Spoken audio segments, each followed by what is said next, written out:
max. Zofi had done this often enough not to need any words. She held all the potential of the arts in her mind and channeled it into one purpose, one command.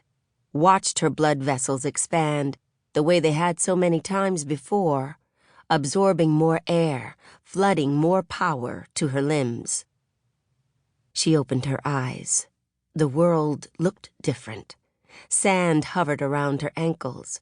Mother's and the Talon's voices, still audible on the far side of the tent, sounded impossibly slow, as though they spoke through mouthfuls of molasses. A fly hung suspended at her elbow, wings moving a fraction of their normal speed. Of course, it only looked that way to Zofi, because in reality, the world hadn't slowed. She'd gotten faster. Zofi sprinted toward the dunes, feet barely grazing the sand.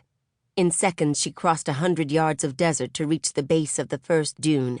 She leaped onto it, hands and feet darting from one handhold to another while the sand melted away beneath her. Halfway up, she checked over her shoulder for signs of pursuit. 3 moons illuminated the landscape. Knox and Essex, the first 2 moons, hung overhead. 6 dangled at the horizon like a globe fruit. Glacier, the little oasis town they'd camped outside of, loomed in the background, a perfect circle of palm trees and thatch-roofed buildings. And in front of the town was the travelers' camp, several dozen tents around twin bonfires. A few members of her band still huddled beside the glowing coals, even though dinner ended hours ago. Up late, swapping stories, a favorite traveler pastime.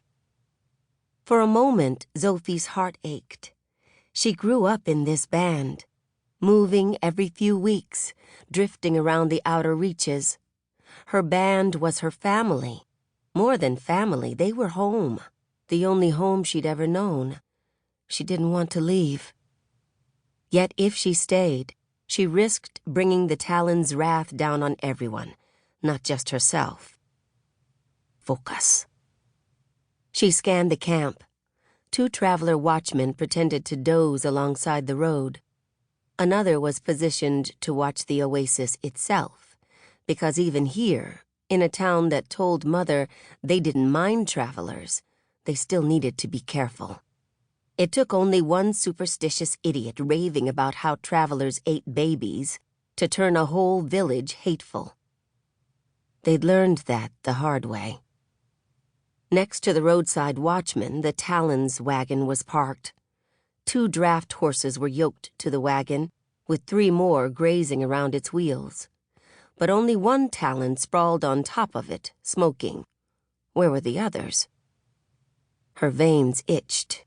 She only had a minute or 2 before this tithe wore off. Mother will handle the Talons. Zofi's job now was to get as far from camp as possible. She spun around to continue climbing. How did they find her? More important, if they'd come for her, what happened to Alex?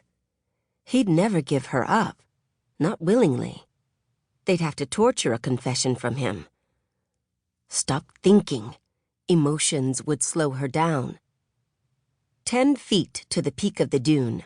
Her fingertips tingled. The tithe was fading. The arts could make a person stronger, faster, immune to harm, but only for a time. Once a tithe wore off, your blood needed time to rebuild before you could tithe again. Unless you knew the traveler's secret. Zofi's fingertips grazed her rucksack. 5 glass phials, boosts, as she called them, were tucked inside. If necessary, she could keep this sprint going, though she'd rather not if she could help it. Sans knew she might need those boosts later. As she hauled herself onto the peak of the dune, the last of the tithe trickled out of her veins. Her muscles slowed back to normal speed. It left her limbs shaky, her body sore. That's when a rope snagged her waist. "You travelers," a man said, "so predictable." Zofi flung her arms wide to stop the rope.